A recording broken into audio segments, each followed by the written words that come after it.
If you're a man who was born and you decide to do exactly as you're told, you're gonna end up depressed, in debt, working a job that you hate, with a wife who doesn't respect you, with kids who don't listen to you, in a house you don't own, until she leaves you, and then you contemplate suicide a while, and maybe you might find some purpose towards the end, enough to survive and pay your taxes, and then you're gone. What is the Matrix? Good question. I think there are certain agendas which are being pushed. I think the media machine and the judicial systems of the world work together hand in hand. I think the goal is to control people's minds to a point where they don't discuss anything that's important. The reason I use The Matrix is because I've watched that movie a few times and it has so many similarities. The basic premise is that humans' minds are controlled and put inside of a false reality so that their body heat can be manifested for the machines. And I don't think it's much different to reality. Our minds are controlled, we're put in a false version of reality, we're told things aren't true, we're arguing over things that don't matter, we're observing a false version of events, and the goal of it is just to distract us long enough for our bodies to be used for the machines, to soul us, and I think it's pretty similar.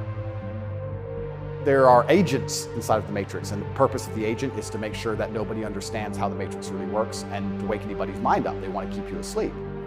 And any person can become an agent at any time. If they're not unplugged, if their mind is not free, they can become an agent, and their job is to keep you asleep. And you see agents all the time. This is the real pandemic of the world, is cowardice.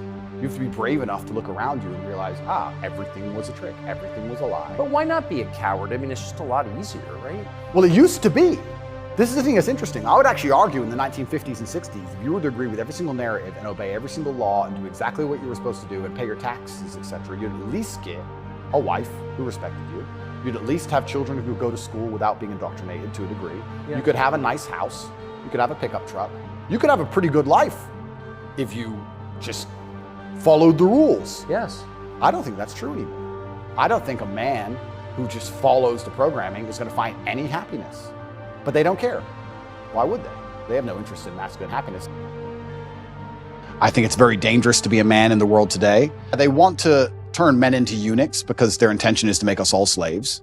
And I say that and it rolls off my tongue and people just hear it and they don't actually think about what I'm saying. Their intention is to turn men into eunuchs because they want to make us all slaves. I want you to actually understand exactly what I'm saying to you, because at the bottom line of revolution has always been young military-age males, and they don't want them to have enough balls or enough forward thinking or even enough care for anything outside of themselves to do something about it. Another thing people don't understand is that a lot of these attacks and a lot of things they're trying to do with the culture especially, they're trying to inject such innate selfishness inside of people that they don't really care about anything that happens outside of themselves. Because then it's very difficult to give a shit about your community. It's very difficult to have any kind of genuine care about your town or your country or an issue.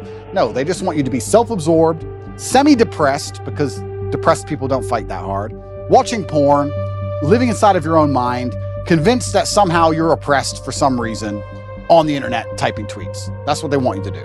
And they're going to try and keep you there. There used to be like rites of passage where a boy would become a man. That's all gone. There used to be this masculine, very healthy peer pressure to be big and strong, and that's all gone. You can't do push-ups, you're weak. We push each other in that way, shame each other to excellence almost. We still do it to this day in this house. Tristan's bigger than me, he's 10 kilo bigger than me, 6'4", I'm 6'3", I'm smaller. He'll bench 160, 170 kilo. I can only bench like 150 kilo. He'll call me a bitch for 3 hours. Like, that's just how we are, so I have to get up and try again. That's how men are.